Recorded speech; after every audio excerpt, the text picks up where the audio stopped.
جانے پر مجبور ہیں کہ وہ توحید کو نہیں پہچانتے، شرک کی قباحتوں کو نہیں جانتے، انبیاء کی دعوتوں کو نہیں جانتے۔ اسی لیے میں بار بار یہ رٹ لگا رہا ہوں کہ اگر توحید سلامت ہے، توحید باقی ہے، توحید زندہ ہے، شرک سے تمہارا کھاتا آلودہ نہیں ہے، گندا نہیں ہے، شرک سے تمہاری زندگی پاک ہے، شرک سے تمہاری زندگی بیزار ہے، شرک سے تمہارے نام اعمال شفاف ہے، تو یقین جانو اللہ تبارک و تعالیٰ تمہیں معاف کر کے جنت میں داخل فرمائے گا۔ لیکن اگر تم نے شرک کو پہچانا نہیں، توحید کو جانا نہیں، شرک تب بھی کیا، روزے رکھا تب بھی شرک، نماز پڑھا تب بھی شرک، صدقہ کیا تب بھی شرک، اور ساری نیکیاں کی تب بھی شرک کیا۔ ایک طرف سے تم نے نیکیاں کی، حج کیا، عمرہ کیا، لاکھوں لگا کے، مگر خدا کی قسم ایک شرک کی وجہ سے تمہارے تمام نام اعمال، تمہاری تمام نیکیاں اکارت ہو جائیں گی۔ اس لیے رمضان المبارک کے روزوں کے اہتمام سے پہلے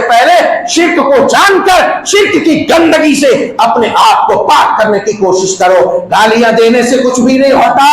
میرا کچھ بھی نہیں بگڑتا، میرا سنورتا ہے، تیرا بگڑتا ہے۔ تمہاری نیکیاں مجھے ملے گی، میرا گناہ تجھے ملے گا۔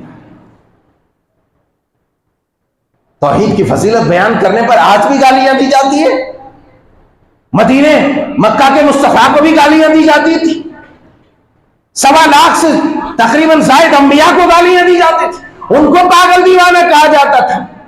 ان کو خبط الحواس کہا جاتا تھا، جادوگر کہا جاتا تھا، سب کہا جاتا تھا، مگر خدا کی قسم سارے کفار ہار گئے، سارے مشرکین ملحدین ناپید ہو گئے۔ اور آج کے بھی مشرکین چاہے کلمہ پڑھنے والے ہیں، چاہے قبروں کے پوجا کرنے والے ہیں، مندروں کے پوجا کرنے والے ہیں، مزاروں پہ جھکنے والے ہیں، کسی کے قدموں پہ، کسی کے دستار کے نیچے اس کے قدم پہ اپنی پیشانی رکھنے والے ہیں، ان لوگوں کا بھی وہی انجام ہونے والا ہے۔ اگر دنیا کائنات میں اور آخرت میں، اور الآخرۃ خیر وابقا، اگر کوئی چیز باقی رہے گی تو خالص توحید کے ساتھ جو روزے نماز، حج، زکات، صدقہ خیرات لے کر کے آئے گا، اسی کے نام اعمال باقی رہیں گے، وہی لوگ جنتی ہوں گے۔ کوئی مشرک کبھی جنت میں نہیں جائے گا، کوئی مشرک کبھی جنت میں نہیں جائے گا۔ اس لیے یہ بات پلے باندھ لو، یہ بات ذہن نشین کر لو، یہ بات یاد رکھ لو، اور اپنی زندگی کو جھانکو کہیں شرک میں مبتلا تو نہیں،